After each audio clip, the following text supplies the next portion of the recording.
For 3,000 years, the Dominion has been the only law in the galaxy. Their fleets are invincible. Their power absolute. They have brought peace to 1,000 worlds, the quiet, orderly peace of the conquered. Today, their gaze has fallen upon a small, noisy blue world on the edge of nowhere. A primitive species, ripe for integration. The ultimatum has been sent. Surrender, or be erased. But what if the primitives aren't primitive? What happens when an empire that has only ever bullied farmers picks a fight with a species that has perfected the art of war?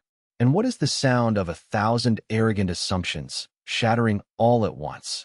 Humanity laughed when the Galactic Council demanded Earth's capitulation. Before we begin, take a moment to subscribe and like the video. It helps us find new stories in the void. All right, let's begin the story. The massive ships appeared at the edge of Earth's solar system without warning. They did not drop from hyperspace with a flash of light. They simply arrived, tearing silent, black wounds in the fabric of space-time.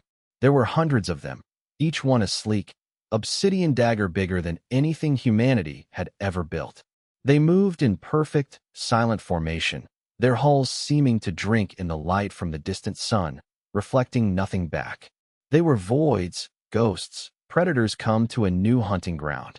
On Earth, every radio telescope, every satellite, every personal communication device on the planet suddenly crackled to life with the same override signal. The voice that spoke was cold, mechanical, and utterly devoid of emotion, translated by a brutally efficient AI into dozens of human languages at once. Primitive inhabitants of the third planet of this star system, the voice began, a sound of synthesized, ancient authority. You will listen, and you will obey. In the United Nations building in New York, Secretary General Eva Rostova sat at the head of a long, polished table. Around her were the assembled leaders of the world's major powers. Every holographic screen in the room showed the same terrifying image, the alien fleet, hanging in the blackness of space like a sword poised over humanity's head. The French president was pale. The Japanese prime minister was grim. The Brazilian chancellor was whispering a silent prayer. The translated voice continued its speech, a calm, chilling recitation of power. We are the Dominion, the voice of the Galactic Council, rulers of 10,000 worlds across this spiral arm. We have observed your species' clumsy journey into space. We have judged you. Your species has reached the primitive, pre-unification stage of space travel.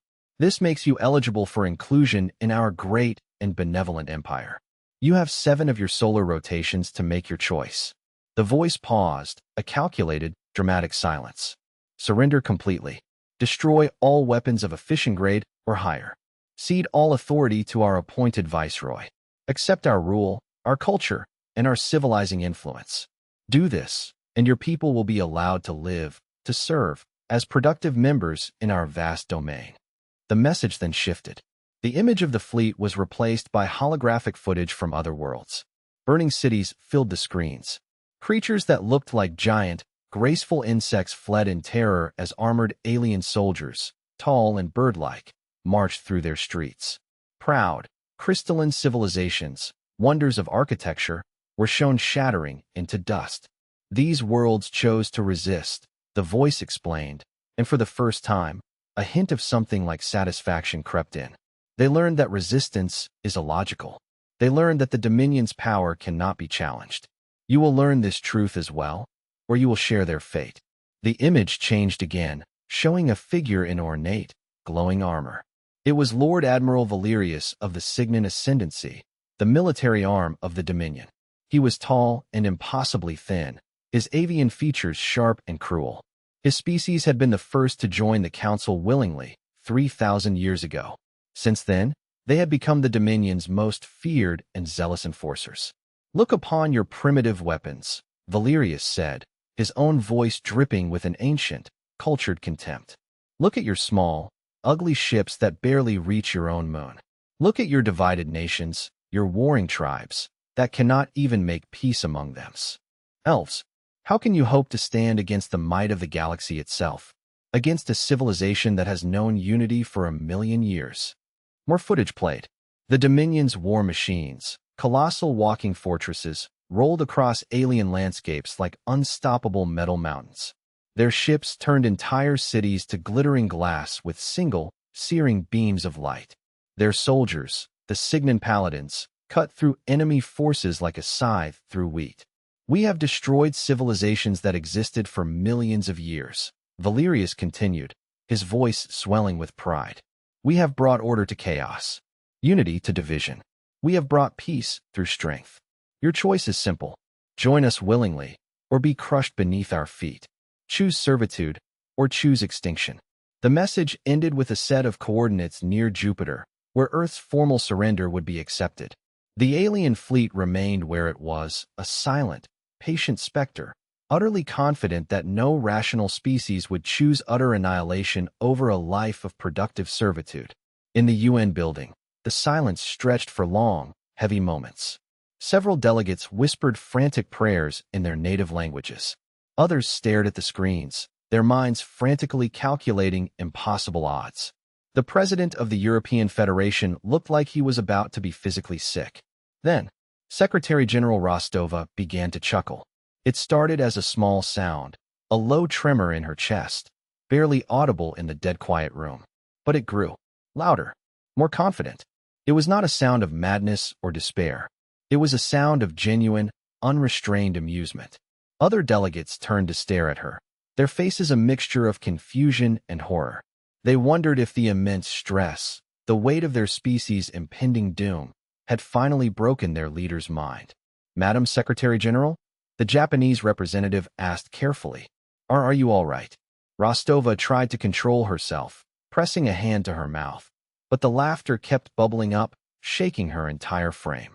She looked around the room, at the pale, terrified faces of humanity's leaders. Then she looked back at the screen showing the silent, menacing alien fleet. I'm sorry, she said, wiping tears of mirth from her eyes. I truly am. It's just, she took a deep, shuddering breath, trying to regain her composure. Did you hear what he said? Did you actually listen to their glorious, galaxy-spanning resume? The British Prime Minister frowned, his face a mask of grim confusion. They want us to surrender or be destroyed. I fail to see what's amusing about the threat of genocide. No, you're missing the point, Rostova said, holding up a hand. Listen to what they're proud of. They showed us footage. They've conquered worlds that were still in their Bronze Age. They're proud of beating up farmers and philosophers. That one species, the graceful insectoids, their architecture was beautiful, but they had no concept of organized warfare. The crystalline beings? Their greatest achievements were in music and mathematics. This dominion, their greatest military victories were against poets. She stood up and walked to the armored window, looking out at the city below. New York bustled with life, a chaotic, vibrant testament to human resilience. But she knew that in military bases around the world, in hidden bunkers and deep space installations, preparations were already underway. Preparations that had been planned for decades, waiting for this very day. They have no idea, Rostova said softly, a dangerous smile playing on her lips. They have absolutely no idea what they've just stepped into. They see our primitive weapons and our small ships, and they think they know us. They see our divided nations, and they assume we're weak. She turned back to face the room, and her smile was as sharp as a knife. Gentlemen, ladies, we need to send a response. Something appropriate. Something that properly conveys our gratitude for their generous offer. The Chinese representative looked nervous, his hands trembling. Secretary General, surely we must consider their demands seriously. They have superior technology, superior numbers. To provoke them, do they? Rostova interrupted, her voice suddenly losing its amusement and gaining a sharp, metallic edge. Superior technology? Says who? Them? Because they can melt glass cities that don't have shields? Superi. Or numbers? We'll see about that. She walked back to her chair and pressed a button on her console. Give me a camera crew. Full broadcast suite. I want to send a message back. Within moments, her aide appeared with a hovering camera drone. Rostova smoothed her hair and straightened her jacket. Are we broadcasting to the alien fleet? She asked the technician. Yes, ma'am. On all frequencies, including the one they used. They're listening. Good. Rostova looked directly into the camera's lens. For a moment, she tried to compose herself, to put on the serious, somber face that the situation seemed to demand. But then she thought about Lord Admiral Valerius's speech, about his proud boasts of conquering peaceful worlds, and the laughter bubbled up again, bright and defiant. Lord Admiral Valerius, she began, struggling to keep her voice steady through her grin. On behalf of the unified peoples of Earth, thank you. Thank you for your most generous offer. We've considered your terms very, very carefully. She paused, bit her lip, and then the dam burst. Laughter, loud and unrestrained, filled the room. Rostova doubled over, tears streaming down her face. Around the table, other delegates, catching the infectious, liberating madness of the moment, began to join in. The American Secretary of Defense started with a low chuckle. The Russian representative snorted.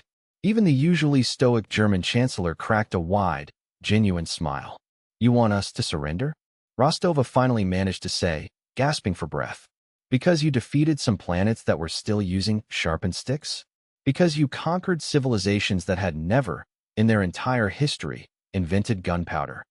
She wiped her eyes and leaned forward, her face close to the camera, her expression one of pure, incredulous mirth. That's adorable, she said. Truly. You must be very, very proud of yourselves, aren't you? 3,000 years of glorious expansion, and you've managed to beat up every peaceful, cooperative species in the galaxy. Congratulations. I'm sure that took real skill. The laughter in the room grew louder, a chorus of defiance. Rostova held up a hand for quiet, though she was still grinning. Here's the thing, Lord Admiral. You seem to think we're like all those other worlds you've conquered. You see our divided nations and think we don't know how to organize. You see our primitive weapons and think we don't know how to fight. Her smile faded slightly, becoming something colder, something far more dangerous. You're wrong. On both counts. We know exactly how to organize when our home is threatened. And as for fighting, she let out a short, sharp laugh. Well, let's just say we've had practice. Lots and lots of practice. She leaned back in her chair, the camera still rolling. So, here is our formal response to your generous offer. She looked directly into the lens. No. The word was simple. Absolute. Uncompromising. We decline. Feel free to try and make us change our minds. But I should warn you. A predatory glint entered her eyes. We've been looking forward to this conversation for a very, very long time. The transmission ended. Around the table, the laughter slowly died away as the reality of what they had just done sank in. They had just declared war on a galactic empire. Rostova stood up and straightened her jacket again, her face now a mask of cold, hard resolve.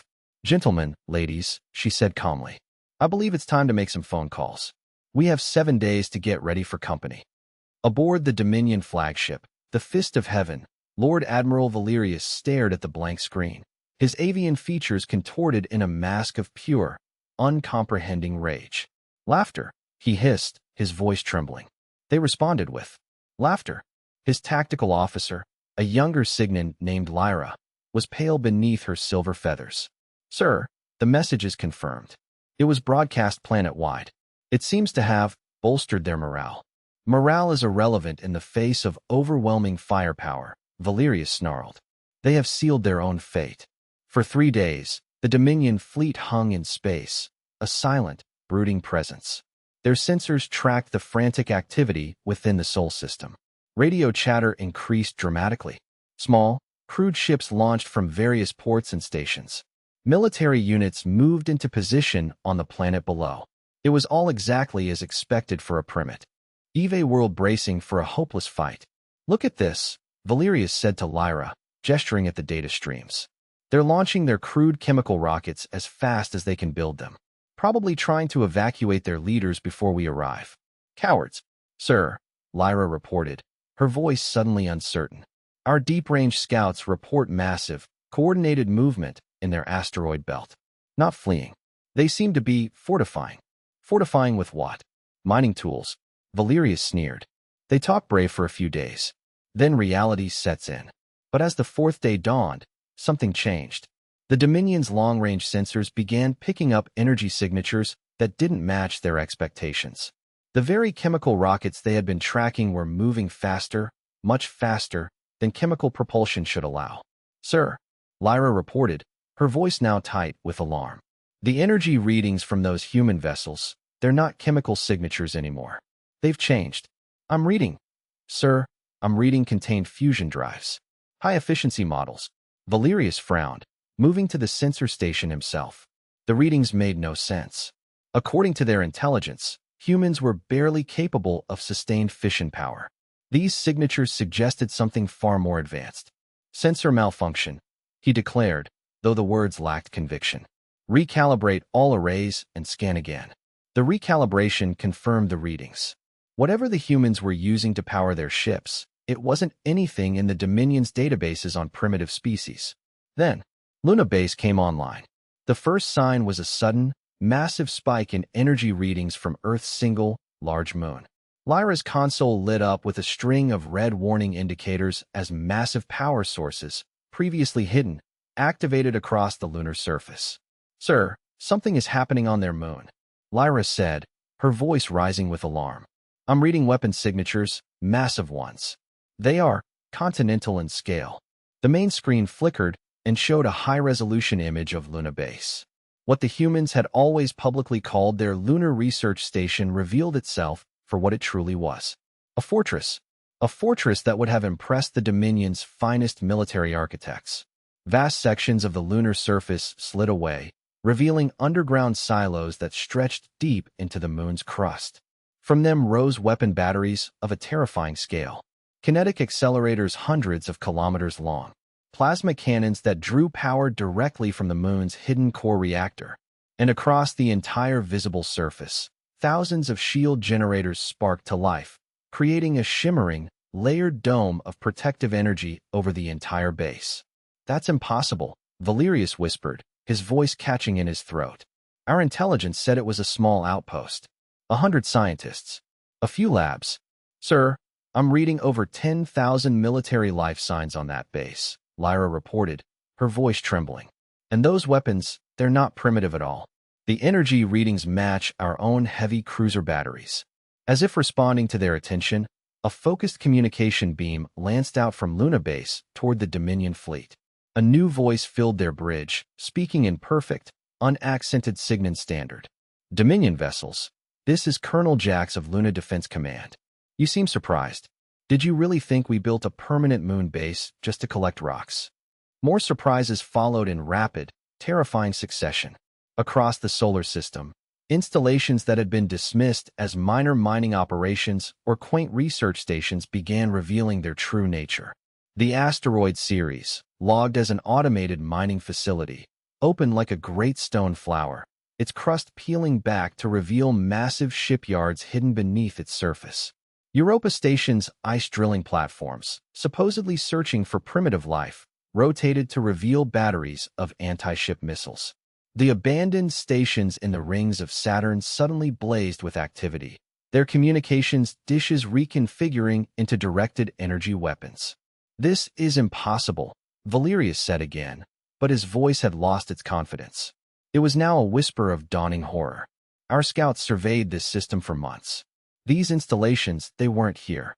On the main screen, the planet Mars began to change.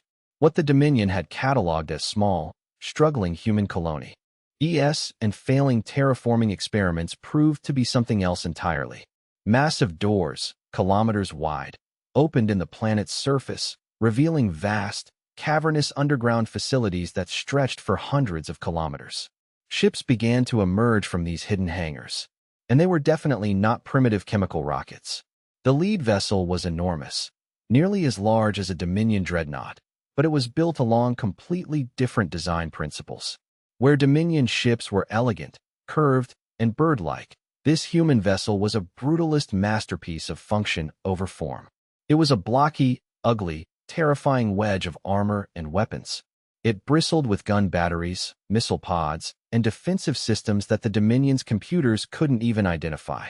A new voice, calm, professional, and radiating absolute authority, came over the comms. Attention, Dominion Fleet. This is Fleet Admiral Eris Thorne, commanding the Terran Defense Fleet flagship, UES Indomitable. I believe you wanted to discuss terms of surrender. Our terms are simple. Leave our system now, and you might survive. Valerius felt a chill run down his spine. The voice belonged to a male human. But there was something in his tone that reminded him of the old, savage warrior races the Dominion had exterminated centuries ago. Something cold, impatient, and very, very dangerous. "Admiral Thorn," he replied, trying desperately to regain his composure, to reassert his authority. "I am Lord Admiral Valerius.